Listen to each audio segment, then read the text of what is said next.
ربی زدنی علما۔ حاضرین جمعہ،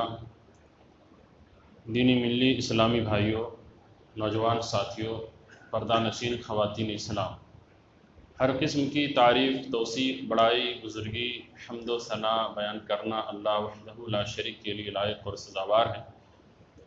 جس نے ہم سب کو اس دار فانی میں اشرف المخلوقات بنایا، زندگی گزارنے کے لیے ہر طرح کی نعمتیں اور سہولتیں عطا فرمائی، اور اپنے آخری نبی کے امتی بننے کا موقع عنایت فرمایا۔ بعدہ درود و سلام و آخری نبی سید الانبیاء والمرسلین آمنہ کے لال احمد مجتبیٰ محمد مصطفیٰ صلی اللہ علیہ وسلم پر اللہم صلی وسلم وبارک علیہ۔ حاضرین جمعہ، خطبہ مسنونہ کے بعد سورہ ابراہیم کی آیت نمبر 42 کی تلاوت کی گئی ہے آپ کے سامنے، جس میں اللہ رب العالمین نے یہ پیغام دیا ہے ہم سب کو کہ وَلَا تَحْسَبَنَّ اللَّهَ غَافِلًا عَمَّا يَعْمَلُ الظَّالِمُونَ، کہ تم لوگ یہ گمان مت کرو، یہ خیال مت کرو کہ اللہ رب العالمین غافل ہے ان چیزوں سے جو کچھ ظالم لوگ کرتے ہیں۔ انما یؤخرہ لیوم، بلکہ اللہ رب العالمین نے تو ظالموں کو ایک ایسے دن کے لیے یا اس دن تک کے لیے مہلت دے دی ہے، چھوٹ دے دی ہے جس دن آنکھیں پتھرا جائیں گی۔ یعنی اس آیت میں اللہ رب العالمین فرما رہا ہے، ہم سب کو پیغام دے رہا ہے کہ اگر کوئی شخص اس دنیا میں ظلم کرتا ہے، ظالم ہے، تو یہ نہ سمجھے کہ اس کے ظلم کو دیکھنے والا کوئی نہیں ہے، یا اس کو بگاڑنے والا، اس کو پکڑنے والا، اس کی گرفت کرنے والا کوئی نہیں ہے، بلکہ اللہ رب العالمین دیکھ رہا ہے اور غافل بھی نہیں ہے۔ بلکہ اللہ رب العالمین نے اگر ان کو کسی عذاب میں مبتلا نہیں کیا ہے، ابھی تک اس کی گرفت نہیں ہوئی ہے، تو اس کا مطلب یہ ہے کہ اسے مہلت دی گئی ہے، کچھ دن کے لیے چھوٹ دے دی گئی ہے کہ یہاں تک کر لو، یا اس سے پہلے تم توبہ کر لو اور رجوع کر لو، ورنہ پھر ایک ایسا دن آنے والا ہے اور اس دن کی ہولناکی سختی کا یہ عالم ہوگا کہ لوگوں کی نگاہیں پتھرا جائیں گی۔ تو ظالموں کو یہاں آگاہ کیا گیا ہے کہ وہ سدھر جائے۔ اسلام کی بنیادی تعلیمات میں سے ایک بنیادی تعلیم یہ ہے کہ عدل و انصاف کیا جائے۔ اللہ رب العالمین عادل ہے، عدل و انصاف کرنے والا ہے، عدل کو پسند کرتا ہے، عدل و انصاف کرنے والے کو پسند کرتا ہے۔ حتیٰ کہ اس کی فضیلت بیان کرتے ہوئے اللہ کے نبی صلی اللہ علیہ وسلم فرماتے ہیں کہ حشر کے میدان میں جہاں کوئی سایہ نہیں ہوگا، اللہ رب العالمین کی طرف سے 7 قسم کے خوش نصیب لوگ ہوں گے جن کو چن چن کر لا کر کے اپنے عرش کے سائے میں جگہ دے گا۔ ان میں سے پہلا شخص ہوگا امام عادل، عدل و انصاف کرنے والا بادشاہ ہوگا۔ تو عدل کا حکم دیتا ہے، عدل پسند کرتا ہے، اور دوست اس کے مقابلے میں ظلم سے منع کرتا ہے، اور اللہ رب العالمین نے ظلم کو حرام قرار دیا ہے۔ خود اللہ رب العالمین ظلم نہیں کرتا، اور اس بات کو پسند نہیں کرتا کہ بندہ دوسرے بندے پر ظلم کرے یا کسی اور چیزوں کے اوپر ظلم کرے، چاہے جانور ہی کیوں نہ ہو، اس پر ظلم کرنے سے اسلام روکتا ہے۔ اللہ رب العالمین نے یہ ہم سب کو پیغام دیا ہے۔ ایک حدیث قدسی کے اندر پیارے نبی صلی اللہ علیہ وسلم روایت کرتے ہیں، بیان کرتے ہیں کہ اللہ رب العالمین فرماتا ہے، یا عبادی انی حرمت الظلم علی نفسی، کہ اے میرے بندے، میں نے ظلم کو اپنے اوپر حرام کر لیا ہے، وجعلتہ بینکم محرما، اور میں نے تمہارے اوپر بھی اس کو حرام کر دیا ہے، فلا تظالموا، تو تم لوگ ایک دوسرے پر ظلم مت کرو۔ اللہ رب العالمین نے اپنے اوپر بھی ظلم کو حرام کیا، بندوں کے اوپر بھی حرام کیا، اور یہ پیغام دیا کہ تم لوگ آپس میں ایک دوسرے پر ظلم مت کرو، ایک دوسرے کے ساتھ ظلم مت کرو۔ یہ اللہ رب العالمین نے پیغام دیا ہے۔ کیوں؟ اس لیے کہ ظالموں پر اللہ رب العالمین کی لعنت برستی ہے، اللہ رب العالمین کی پھٹکار ہوتی ہے، الا لعنت اللہ علی الظالمین، اور ظالموں پر اللہ رب العالمین کی لعنت برستے رہتی ہے اگر کوئی سورہ زمین پر ظلم کرتا ہے۔ اتنی بڑی قباحت ہے، تو ظالم بننے سے منع کیا کہ ظالم مت بنو، ظلم کر کے، چاہے کسی کے اوپر بھی۔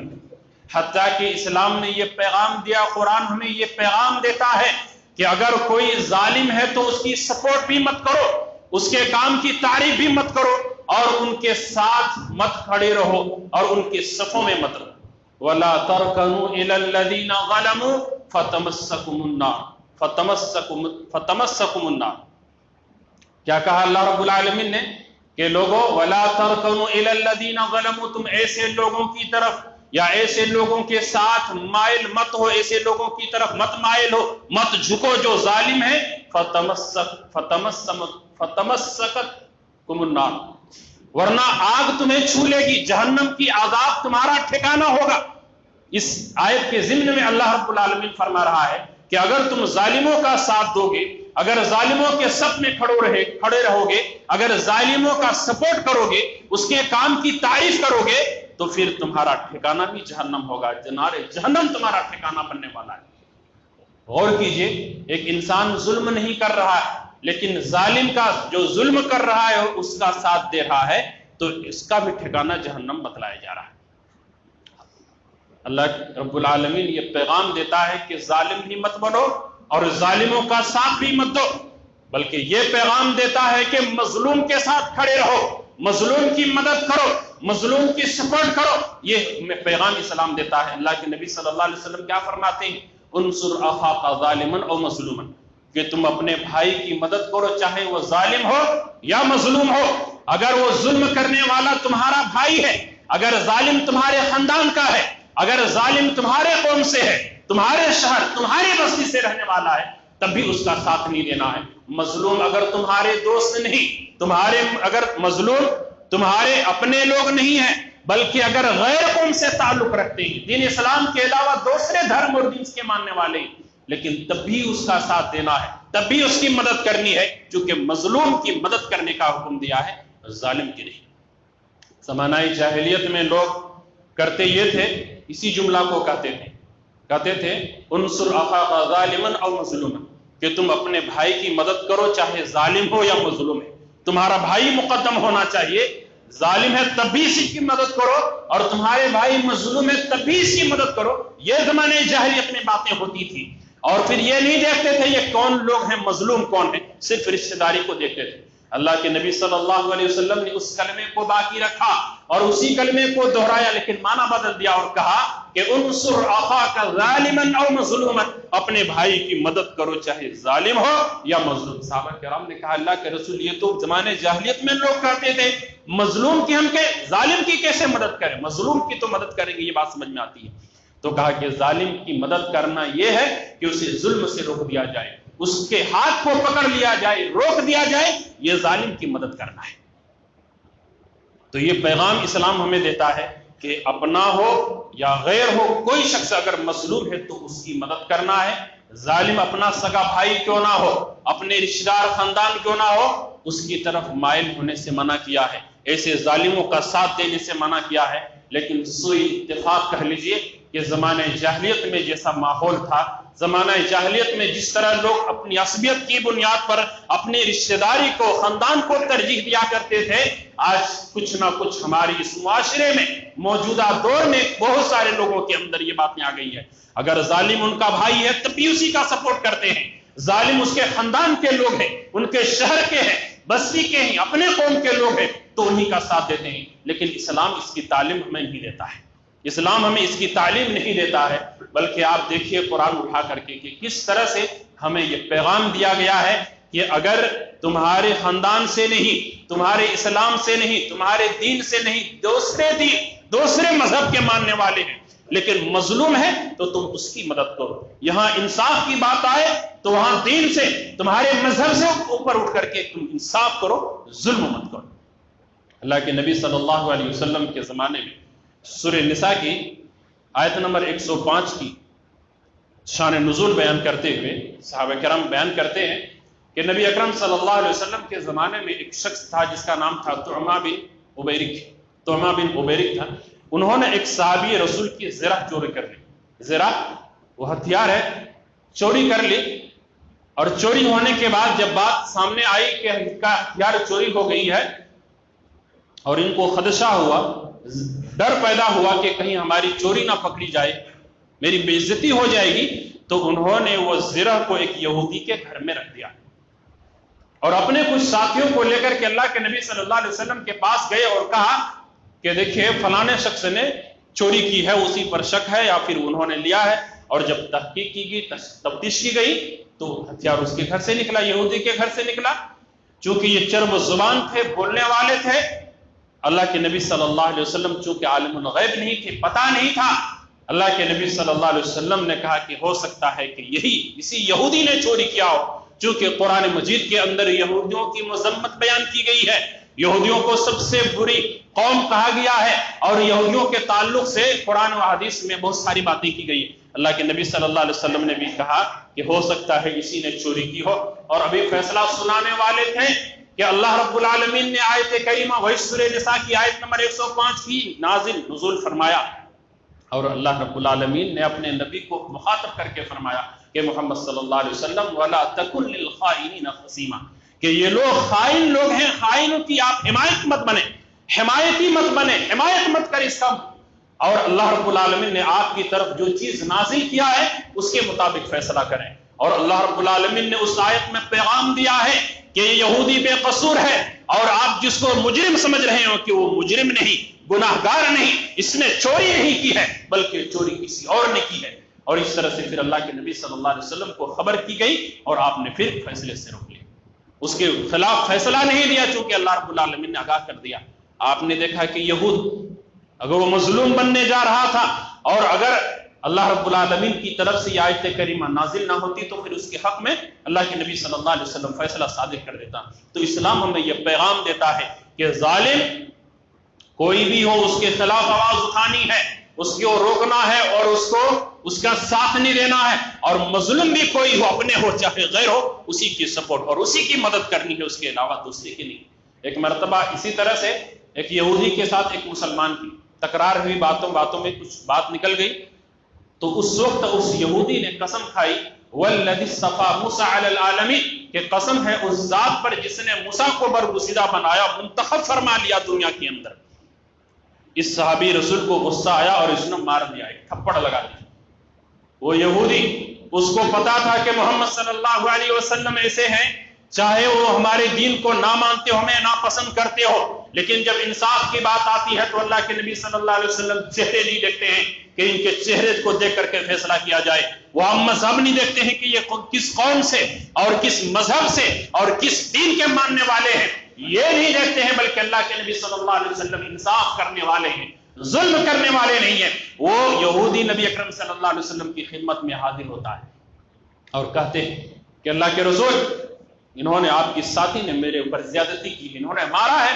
میری غلطی ہی تھی کہ میں نے موسیٰ کی قسم کھائی، حالانکہ موسیٰ نے وہی موسیٰ کی قسم نہیں بلکہ جو قسم کھائی تھی کہ قسم ہے اس ذات کی، یعنی اللہ ہی نے موسیٰ علیہ السلام کا انتخاب کے برگزیدہ بنایا، اس قسم کے اندر کوئی قباحت نہیں تھی۔ اللہ کے نبی صلی اللہ علیہ وسلم نے اس صحابی رسول سے جب بات معلوم کی تو کہا کہ ہاں ایسا ایسا معاملہ ہوا ہے، آپ نے اس کی تنبیہ کی اور ڈانٹا کہ آپ نے غلطی کی ہے، آپ نے زیادتی کی ہے، اس کے اوپر یہ حق پر تھا، انہوں نے کوئی غلطی کی نہیں کی ہے۔ تو یہاں اللہ کے نبی صلی اللہ علیہ وسلم نے یہ نہیں دیکھا کہ یہ میرے ساتھی ہے، یہ میرے قوم کے لوگ ہیں، یہ مسلمان ہیں، یہ مومن ہیں، میں اس کے حق میں بات کروں نہیں، بلکہ ایک یہودی جس کو سب سے بدترین قوم کہا گیا قرآن کے اندر، اس کے حق میں اللہ کے نبی صلی اللہ علیہ وسلم نے فیصلہ کیا ہے۔ اور قرآن بھی ہمیں یہی پیغام دیتا ہے کہ وَلَا يَجْرِمَنَّكُمْ شَنَآنُ قَوْمٍ عَلَىٰ أَن لَا تَعْدِلُوا اعْدِلُوا هُوَ أَقْرَبُ لِلتَّقْوَىٰ، کہ لوگو تمہیں کسی قوم کی دشمنی اس بات پر آمادہ نہ کرے کہ تم بے انصافی کا مظاہرہ کرو، بے انصافی کرنے لگو، ظلم کرنے لگو، اعْدِلُوا تم انصاف کرو، کیونکہ یہی تقویٰ کے زیادہ قریب ہے۔ انصاف کرنے کا ہمیں حکم دیتا ہے اسلام، ہمیں انصاف کرنے کا سبق سکھلاتا ہے، درس دیتا ہے، لیکن آج بہت کم ہی لوگ ہیں جو انصاف کر پاتے ہیں۔ ظلم کہ اگر آپ دیکھیں گے تو اس کے دائرے تین چیزیں اس کے دائرے میں آتے ہیں، ایک جان، مال، عزت و آبرو۔ لوگ انہی تین چیزوں پر ظلم کرتے ہیں، اور اگر یہ کسی سے محفوظ ہیں تو سمجھے، اور جس معاشرے میں اگر سب یہ محفوظ ہیں، جان، مال، عزت و آبرو، یہ تین چیز اگر محفوظ ہیں تو اس معاشرے میں فتنہ فساد نہیں، لڑائی نہیں، نہیں، جھگڑے نہیں، یہ سب کچھ جو دیکھ رہے ہیں یہ سب رونما ہوں گے نہیں۔ اگر کوئی یعنی اگر ظلم کرتا ہے، کوئی شخص کسی کو قتل کر دیتا ہے، مرڈر کر دیتا ہے، اور ایسے شخص کے بارے میں قرآن کہتا ہے وَمَن يَقْتُلْ مُؤْمِنًا مُتَعَمِّدًا فَجَزَاؤُهُ جَهَنَّمُ خَالِدًا فِيهَا فَغَضِبَ اللَّهُ عَلَيْهِ وَلَعْنَهُ وَعَدَّ لَهُ عَذَابًا عَظِيمًا، کہ اگر کوئی شخص کسی مومن کو جان بوجھ کر کے قتل کرتا ہے تو اس کا ٹھکانہ جہنم ہے، اس پر اللہ کا غضب ہوتا ہے، اللہ کی لعنت برستی ہے، اور اللہ رب العالمین نے ایسے شخص کے لیے دردناک عذاب اور عذاب عظیم تیار کر کے رکھا ہے۔ اگر کوئی شخص کسی کو جان سے مار دیتا ہے، مارتا ہے، ستاتا ہے، اسی طرح سے اگر کسی کے مال کو کھاتے ہیں تو اس کے تعلق سے اللہ رب العالمین کیا فرماتا ہے؟ یا ایھا الذین آمنوا لا تأکلوا اموالکم بینکم بالباطل، کہ ایمان والو تم آپس میں ایک دوسرے کے مال کو ناجائز طریقے سے، باطل طریقے سے، ناحق طریقے سے مت کھاؤ۔ اس سے بھی منع کیا گیا ہے کسی بھی مسلمان کے مال کو چاہے معمولی ہی کیوں نہ ہو ناجائز اور حرام طریقے سے کھانے کی اجازت نہیں ہے، لینے کی اجازت نہیں ہے۔ اور تیسری چیز ہے عزت و آبرو، کسی کی عزت پر حملہ کرنا، کسی کا مذاق اڑانا، کسی کا استہزاء کرنا، کسی کو بدنام کر دینا، کسی پر الزام اور بہتان تراشی کرنا اسلام کے اندر ایک بدترین جرم ہے اور کبیرہ گناہ ہے۔ تو اگر یہ تین ہی چیزوں پر لوگ ظلم کرتے ہیں، یا تو کسی کو مارتے ہیں، یا کسی کا ناحق مال کو کسی کا مال کو ناحق دبا لیتے ہیں، یا لے لیتے ہیں زبردستی، یا ناجائز طریقے سے حاصل کر لیتے ہیں، یا پھر کوئی شخص ایسا بھی ہوتا ہے کہ کسی کی عزت پر حملہ کرتا ہے، اس کی آبرو پر حملہ کرتا ہے اور اس کو معاشرے میں بدنام کرنے کی کوشش کرتے ہیں۔ یہ تین طرح سے انسان ظالم بنتا ہے، اور ہمارے معاشرے کے اندر ایک ظلم کی ایک بدترین قسم یہ پائی جاتی ہے، وہ یہ ہے کہ ضعیفوں، کمزوروں، جو ناتواں ہیں، ایسے لوگوں کا استحصال کیا جاتا ہے، ایسے لوگوں کو کچلا جاتا ہے، ایسے لوگوں کو مسلا جاتا ہے، ایسے لوگوں کو معاشرے کے اندر دبایا جاتا ہے، جن کے پاس زبان نہیں ہوتی ہے، جن کے پاس اثر و رسوخ نہیں ہے، جن کے پاس کوئی وقت نہیں ہوتی معاشرے میں، جس کے اندر طاقت اور پاور نہیں ہوتے ہیں۔ ایسے لوگوں کو نہ جانے کتنے فیلڈ میں اور کتنے ایسے مواقع آتے ہیں جہاں وہ حقدار رہنے کے بعد بھی اس کا حق نہیں ملتا ہے۔ یہ معاشرے کے اندر جو بڑے بنے ہوئے ہیں، اپنے عہدے کی وجہ سے، یا اپنے اثر و رسوخ کی وجہ سے، یا اپنے خاندان کی وجہ سے، یا اپنے مالداری کی وجہ سے ایسے شخص کو دبایا جاتا ہے، اور بعض وقت تو ایسا بھی ہوتا ہے کہ اس کے مال پر، اس کی جائیداد پر، یا کسی اور اعتبار سے اس پر ظلم کرتا ہے، لے کر کے یا دبا کر کے۔ یہ معاشرے کے اندر ایک بدترین جرم ہے۔ اللہ کے نبی صلی اللہ علیہ وسلم فرماتے ہیں کہ تین قسم کے لوگ ایسے ہوں گے، تین قسم کے لوگ ایسے ہوں گے کہ جن پر ظلم کیا ہوگا، اور قیامت کے دن اللہ رب الحدیث قدسی اللہ رب العالمین فرماتا ہے کہ قیامت کے دن میں ان تینوں آدمیوں کی طرف سے اس سے لڑوں گا، میں اس سے بات کروں گا، وہ جس پر ظلم کیا ہے وہ نہیں بات کریں گے، میں بات کروں گا۔ اور ان میں سے پہلا شخص وہ ہوگا کہ جس کو کسی نے آزاد تھا، کوئی انسان آزاد تھا، اور اس کو خرید کر کے لے جا کر کے کہیں خرید کر کے کس لے جا کر کے کہیں جا کر کے اس کو بیچ دیتا ہے۔ مثال پہلے زمانے پرانے زمانے کی بات یہ ہوتی تھی کہ کہیں کوئی آدمی تھا، اس کو پکڑا اس شہر سے اور کسی دوسرے ملک میں جا کر کے بیچ دیتے تھے، اور غلامی کی زنجیروں میں جکڑ دیا کرتے تھے، یہ غلام بنا دیا جاتا تھا۔ تو کہا کہ ایسے ظالم سے قیامت کے دن اللہ رب العالمین پوچھے گا، سوال کرے گا، اور اس دن اللہ رب العالمین اس سے لڑے گا۔ اس بندے کو بولنے کی ضرورت نہیں، وہ نہیں بولے گا اللہ کو بتاؤ تو نے ایسا کیوں کیا تھا، کیا جواب دے گا وہ انسان۔ اور دوسرا شخص وہ ہے جو آج ہمارے معاشرے کے اندر بہت سارے لوگ بھی مبتلا ہے، کہ وہ انسان یا وہ آدمی جس کو کسی نے مزدور بنایا، اجرت پہ کام لیا، اور پوری مزدوری کا جو کام تھا پورا کام انہوں نے لیا، لیکن مزدوری ادا نہیں کی، اس کا مکمل حق ادا نہیں کیا ہے، یا دینے میں ٹال مٹول کرتا ہے، آج دیں گے، کل دیں گے، پرسوں دیں گے، مہینوں پر جھلاتے رہتا ہے اور گھماتے رہتا ہے۔ تو کہا کہ ایسے شخص سے بھی اللہ رب العالمین بات کرے گا، ایسے شخص سے اللہ رب العالمین لڑے گا کا لفظ آتا ہے، اختصموں کا لفظ آتا ہے کہ میں اس سے لڑوں گا۔ اللہ اکبر۔ آج ہمارے معاشرے کے اندر ایسا بھی ظلم ہوتا ہے، کچھ ظالم لوگ ایسے بھی ہیں جو کسی کی زمین یا کسی کا مکان یا کسی کے اور کوئی سامان ہوتا ہے، یہ سمجھتا ہے کہ معاشرے کے اندر میں بڑا آدمی ہوں، میرے پاس لائر ہے، میرے پاس وکیل ہے، میرے پاس طاقت ہے اور سب کچھ ہے، میں کر سکتا ہوں، جج بھی میرے انڈر میں ہے، پولیس والے بھی مجھ سے کانٹیکٹ میں ہیں، فلاں صاحب بھی میرے ساتھ رہنے والے ہیں۔ اس بلبوتے پر کسی بھی کمزور یا ضعیف انسان پر وہ کس کی زمین پر مقدمہ دائر کرتا ہے، اور رشوت کے ذریعے، اپنی اس طاقت کے ذریعے، اس پاور کے ذریعے وہ انسان اس سے مال کو، اس کی زمین کو یا اس کو جائیداد کو ہڑپ لیتا ہے۔ لیکن یاد رکھیں میرے مسلمان بھائیوں کہ اللہ رب العالمین سب سے زیادہ طاقتور ہے، سب سے زیادہ طاقتور اللہ رب العالمین ہے۔ اور ایسے شخص آپ دنیا کے اندر اگر ظلم کر رہے ہیں، اللہ رب العالمین غافل نہیں ہے، ایسے ظالموں پر اللہ رب العالمین کی لعنتیں برستی ہے، اور ایسے لوگوں کو تعلق سے اللہ رب العالمین نے قرآن مجید میں مختلف جگہوں میں جہنم کی وعید سنایا کہ ایسے لوگوں کا ٹھکانہ جہنم ہے، یا یہ ظالموں کو اللہ پسند نہیں کرتا ہے۔ مختلف انداز میں قرآن مجید کے اندر اس کا تذکرہ اللہ رب العالمین نے کیا ہے۔ اسی طرح سے معاشرے کے اندر ایک ضعیف، ایک واقعہ سنیے، اگر ہم اپنے ماتحت والوں کے، ہمارے ماتحت میں جو کام کرتے ہیں، ہمارے انڈر میں جو کام کرتے ہیں، اگر ہم اس کے ساتھ ظلم کرتے ہیں، اس کے ساتھ انصاف نہیں کرتے ہیں، تو ایسے لوگوں کے لیے اس واقعے میں آنکھ کھلنے والی بات ہے۔ حضرت ابو مسعود رضی اللہ عنہ ایک مرتبہ اپنے غلام کو مار رہے تھے، غلام کو مار رہے ہیں، اللہ کے نبی صلی اللہ علیہ وسلم پیچھے سے آواز دے رہے کہ ابو مسعود ہوشیار ہو جاؤ، ابو مسعود ہوشیار ہو جاؤ۔ وہ پلٹ کر کے دیکھتے ہیں کہ ادھر دیکھ رہا کہ اللہ کے نبی صلی اللہ علیہ وسلم ہے۔ اللہ کے نبی صلی اللہ علیہ وسلم کو دیکھنے کے بعد کہتے ہیں کہ اللہ کے رسول، آئندہ میں نہیں ماروں گا، میں آئندہ اس کو نہیں ماروں گا۔ اور انہوں نے جو بھی کچھ غلطی کی تھی تو بتایا۔ ابن مسعود نے کہا، صرف اللہ کے نبی صلی اللہ علیہ وسلم نے ابو مسعود کو یہ کہا کہ ابو مسعود، کہ اس غلام پر تم جتنا اختیار رکھتے ہو، جتنا اختیار اس غلام پر تم رکھتے ہو، اللہ رب العالمین اس سے کہیں زیادہ تم پر اختیار رکھتا ہے۔ آج تمہارے ماتحت میں یہ غلام ہے تو تم اس کو جانوروں کی طرح مار رہے ہو، اور اس سے کہیں زیادہ تم پر اللہ رب العالمین اختیار رکھتا ہے۔ بتاؤ اللہ رب العالمین کیا تمہارے ساتھ ایسا سلوک نہیں کر سکتا ہے؟ کریں کہ یہ کہنا تھا، ابو مسعود کھانپ اٹھے اور کہا کہ اللہ کے رسول، آج کے دن سے میں اپنے غلام کو نہیں ماروں گا۔ پھر انہیں چین نہیں ملا، دل کے اندر سکون نہیں ملا کہ میں اتنا بڑا جرم کر چکا ہوں، اور کہا کہ نہیں کہ اللہ کے رسول آپ گواہ رہیں کہ میں اس غلام کو آج آزاد کر دیتا ہوں، میں نے آزاد کر دیا ہے۔ اللہ کے نبی صلی اللہ علیہ وسلم فرماتے ہیں کہ ابو مسعود، اگر تو نے یہ اپنے غلام کو آزاد نہیں کرتا تو تجھے جہنم کی آگ ضرور چھوتی۔ اللہ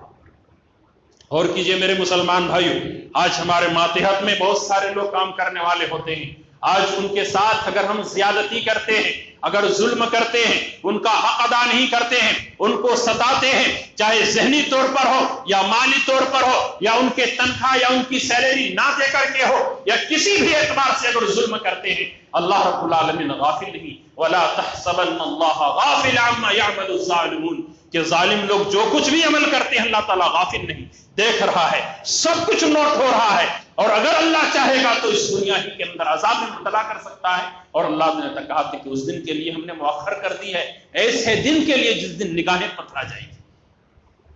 ہمارے معاشرے کے اندر اس طرح کے بے شمار ظلم ہوتے ہیں۔ اسی طرح سے ایک ظلم یہ بھی ہوتا ہے کہ اگر کوئی حق والے ہیں، حقدار ہیں، کسی کے پاس امانت ہے، امانت رکھنے دی یا قرض کے طور پر دیے ہیں، اب بیچارے تھوڑا کمزور ہے، جس سے قرض لیا گیا ہے وہ کمزور ہے،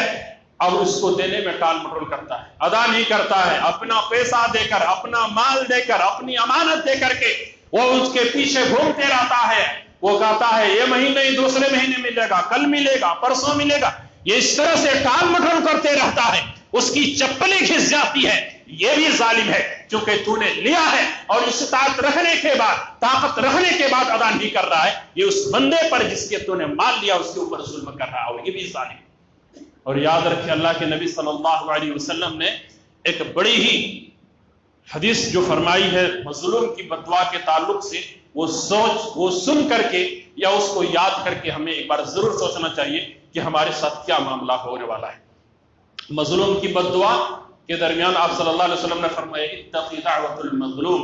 فإنها ليس بينها وبين الله حجاب اللہ کے نبی صلی اللہ علیہ وسلم فرماتے ہیں کہ مظلوم کی بد دعا سے بچو، مظلوم کی بد دعا، مظلوم کی آہ سے بچو، کیونکہ اس کی دعا اور اللہ رب العالمین کے درمیان کوئی حجاب نہیں ہوتا ہے، کوئی پردہ نہیں ہوتا ہے، ڈائریکٹ رب کے رب العالمین کے پاس پہنچتی ہے۔ اگر ہم کسی پر ظلم کر رہے ہیں، کوئی ظالم ہے، جیسے کہا میں کسی بھی اعتبار سے، چاہے اس کو مار کر کے آپ ظلم کر رہے ہیں، کسی کے مال کو لے کر کے، کسی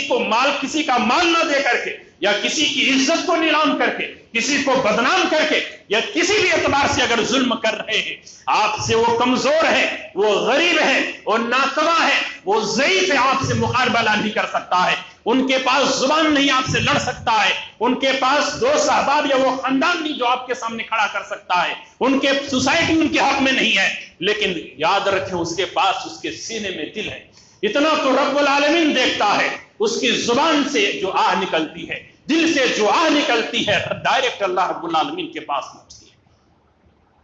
اور اس سے انسان پھر کیا ہوگا بتلائیے؟ اس لیے اگر کسی پر ہم ظلم کر رہے ہیں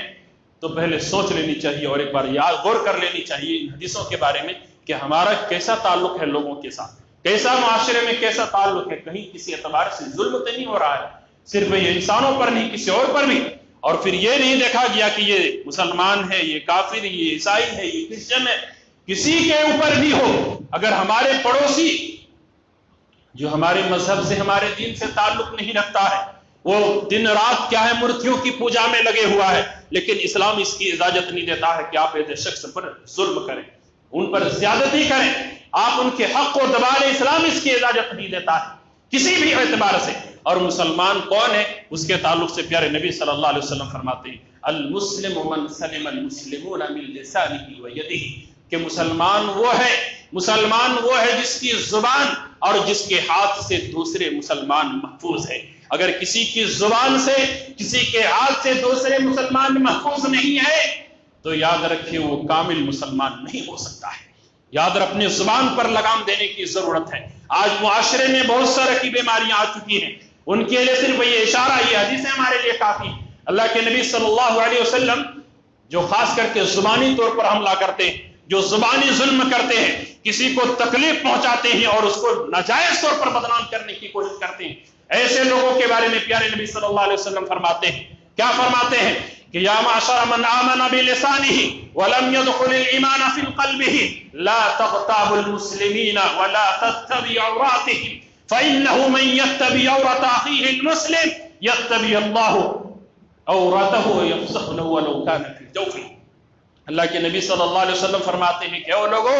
جنہوں نے اپنی زبان سے اسلام قبول کیا ہے، جس کے دل میں ابھی تک اسلام راسخ نہیں ہوا ہے، لا تغتابوا المسلمین، مسلمانوں کی غیبت مت کرو، ولا تتبعوا عوراتهم، اور ان کے پیٹھ پیچھے مت لگو، ان کی ٹوہ میں مت لگو، ان کی خامیوں کو نکالنے میں مت لگے رہو۔ فإنه من يتبع عورات أخيه المسلم، جو انسان اپنے مسلمان بھائی کے پیچھے لگا رہتا ہے، یتبع اللہ عورته، تو اللہ رب العالمین اس کے پیچھے لگ جاتا ہے، اور پھر اللہ رب العالمین اس کی برائیوں کو اجاگر کر کے معاشرے کے اندر بدنام کر دیتا ہے، اگرچہ وہ بندہ اپنے گھر میں بیٹھا ہے۔ اللہ یہاں زبانی حملہ کرنے سے اللہ کے نبی صلی اللہ علیہ وسلم نے منع کیا ہے۔ اللہ کے نبی صلی اللہ علیہ وسلم نے ایک پیشن گوئی کی تھی، وہ کہہ کر کے اپنی بات انشاءاللہ میں ختم کر رہا ہوں کہ معاشرے میں آج جو چیز ہو رہا ہے یا کچھ زمانے سے ہو رہا ہے، ایک دوسرے پر جو ظلم کا سلسلہ چل رہا ہے اور لوگ معمولی سمجھتے ہیں، اللہ کے نبی صلی اللہ علیہ وسلم فرماتے ہیں کہ دو صنف یا دو قسم کے لوگ ایسے ہیں، جہنمی لوگ ایسے ہیں جس کو میں نے دیکھا نہیں، یعنی ابھی تک ان کا وجود نہیں ہوا ہے، آنے والے لوگ ہیں، اور ان میں سے کہا کہ ایک ایسا شخص ہوں گے، ایسے لوگ ہوں گے کہ جن کے پاس گائے کے دم کی طرح ان کے کوڑے ہوں، اور لوگوں پر اس سے کوڑے برسائیں گے، ظلم کریں گے، یعنی ظالم اور جابر بادشاہ ہوں گے، حکمراں آئیں گے جو اپنے عوام الناس پر ظلم کریں گے، اپنے ماتحت کے لوگوں کو ستائیں گے، اور چھوٹی چھوٹی غلطیوں پر وہ بڑی بڑی سزائیں متعین کریں گے، اور بڑے ہی ظالم اور جابر بن کر کے لوگوں کے سامنے حکومت کریں گے۔ آج یہ ظالم بادشاہی کی بات نہیں ہے، آج معاشرے میں اگر چھوٹے چھوٹے عہدے پر ہیں یا اپنے گھر کے اندر ہیں یا اپنے ماتحت میں جو لوگ ہیں، ایسے لوگوں پر یہ ظلم آپ دیکھ سکتے ہیں جو عام ہو رہا ہے۔ اللہ کے نبی صلی اللہ علیہ وسلم نے یہ عمومی طور پر فرمایا، بلکہ خصوصی طور پر تو یہاں تک بھی آپ نے فرمایا تھا کہ ثقیف کے اندر ایک کذاب پیدا ہوگا اور ایک سفاک پیدا ہوگا، خونخوار ہوگا، خون بہانے والا پیدا ہوگا۔ سفاک، کذاب سے مراد تھا مختار بن ابی عبید جنہوں نے نبوت کا دعویٰ کیا، اور سفاک سے مراد حجاج بن یوسف تھا، عبداللہ بن زبیر کی ماں۔ جب عبداللہ بن زبیر رضی اللہ عنہ کی شہید کر کے ان کی لاش کو ان کے دروازے پر لٹکائے، تو اس وقت انہوں نے کہا کہ مجھے یقین ہو گیا، میں نے اللہ کے نبی صلی اللہ علیہ وسلم کو فرماتے ہوئے سنا تھا کہ ثقیف میں دو شخص پیدا ہوگا، ایک کذاب ہوگا، ایک سفاک ہوگا۔ کذاب کو میں نے تو مختار بن ابی عبید کے شکل میں دیکھ لیا، اور آج میں تجھے اور سفاک کی صورت میں تو میرے سامنے کھڑا ہے، اور نبی کی پیشن گوئی بھی میں دیکھ رہی ہوں۔ تو ایسے ظالم اور جابر بادشاہ کا انجام آخرت میں ہی نہایت برا ہونے والا ہے۔ ہم اور آپ جنت کے طلبگار ہیں، آخرت میں کامیاب ہونا چاہتے ہیں، دنیا کے اندر بھی چاہتے ہیں۔ ہم اور آپ یہ چاہتے ہیں کہ آج ہمارے اوپر کوئی ظلم نہ کرے۔ آج اگر ہمارے اوپر ظالم بادشاہوں کو اگر اللہ نے مسلط کیا ہے تو ہمارے برے اعمال کی وجہ سے، ایک دوسرے پر ظلم کرنے کی وجہ سے، ایک دوسرے کی عزت کو پامال کرنے اور جو بھی حقوق اللہ یا حقوق العباد ہے ان کی خلاف ورزی یا ان حقوق کو ادا نہ کرنے کی وجہ سے یہ ساری چیزیں ہیں۔ یقیناً یہ ہمارے گناہوں کی پاداش میں بھی ہے، لیکن اللہ رب العالمین ایسے ظالموں، جو ظالم بادشاہ بنایا جاتا ہے، اس کو بھی چھوڑے گا نہیں، اس کے لیے بھی دردناک عذاب ہے۔ تو ان تمام باتوں کا خلاصہ یہ ہے کہ اللہ رب العالمین نے ظلم کو اپنے اوپر حرام کیا، بندوں کے اوپر حرام کیا، فلا تظالموا، اور کہا کہ ایک دوسرے پر ظلم مت کرو۔ کسی بھی اعتبار سے ظلم سے بچنا چاہیے، اور تاکہ ہم اس دنیا میں کامیاب ہو سکیں اور آخرت میں کامیاب ہو سکیں۔ اللہ رب العالمین سے دعا ہے بار الہ ہم سب کو حسن عمل کی توفیق عطا فرما، کتاب و سنت کو صحیح طور پر سمجھنے، اس کے مطابق عمل کرنے کی توفیق عطا فرما۔ بار الہ ہم تمام لوگوں کو ایک دوسرے سے محبت کرنے، ایک دوسرے کے خیر کے کاموں میں تعاون کرنے، اور ایک دوسرے سے مل جل کر کے زندگی گزارنے کی توفیق عطا فرما۔ بار الہ ہمارے دلوں میں اگر کسی طرح سے رنجو یا رنجش یا بغض و عداوت یا کسی قسم کی غبار ہو، یا اللہ ہمارے دلوں کو ان تمام برائیوں سے اور بری صفتوں سے پاک و صاف کر دے، ہمارے دلوں کو ملا دے۔ بار الہ ہم تمام لوگوں کو اس دنیا میں زیادہ سے زیادہ اچھے عمل کی توفیق عطا فرما، اور برے اعمال سے اجتناب کرنے کی توفیق عطا فرما۔ آخرت میں جنت الفردوس میں جگہ عطا فرما، جہنم کے عذاب سے محفوظ عطا فرما۔ آمین، تقبل یا رب العالمین۔